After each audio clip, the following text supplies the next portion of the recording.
Tu vis sans thyroïde. Et peut-être que comme moi, tu as cru qu'une fois l'opération passée, tout allait rentrer dans l'ordre. On t'a dit que tu prendrais un comprimé chaque matin, que ton corps s'habituerait, que ta TSH serait suivie et que ça suffirait. Mais très vite, tu as compris que ce n'était pas si simple. Tu es fatigué, pas juste un peu fatigué. Non, une fatigue lourde, épaisse, écrasante. Tu as froid alors que les autres ont chaud. Tu dors mal, tu cogites, tu te sens dans un brouillard permanent. Tu te reconnais à peine. Tu n'as plus l'énergie d'avant. Et parfois, tu te demandes, est-ce que c'est moi le problème? Est-ce que je deviens fou? Est-ce que j'exagère? Et puis tu fais cette fameuse prise de sang et le verdict tombe, tout est bon. Vos analyses sont parfaites. Il n'y a rien d'inquiétant. Et là, c'est le choc, parce que ton corps, lui, dit autre chose. Il hurle qu'il ne va pas bien, mais autour de toi, on minimise. On te dit que c'est le stress, que tu dois te détendre, qu'il faut du temps. Mais le temps passe. Et toi, tu ne te sens pas mieux. Moi, ce que j'aurais aimé qu'on me dise dès le début, c'est ça. Ce que tu ressens est légitime. Tu as le droit d'aller mal, même si tes chiffres sont bons.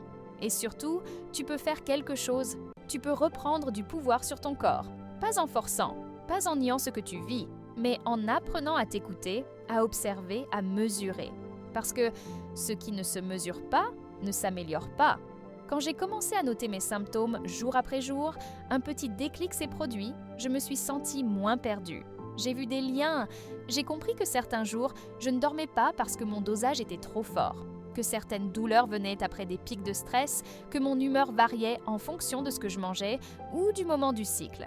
Et surtout, j'ai pu en parler autrement à mon médecin, pas en me plaignant, mais en lui montrant « Regardez, voici ce que je vis en vrai ».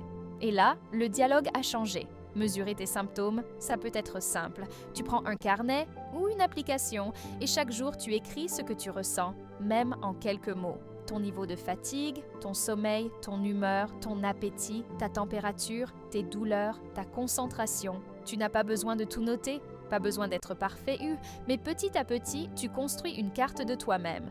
Et cette carte, elle t'aide à retrouver ton chemin. Tu vois, vivre sans thyroïde, c'est une aventure qu'on n'a pas choisie. Mais c'est une aventure qu'on peut apprivoiser. Tu n'es pas seul, tu n'es pas seul. On est nombreux à vivre ça, dans le silence, dans l'ombre, mais ensemble, on peut partager nos clés, nos petites victoires, nos erreurs aussi, et surtout, notre espoir.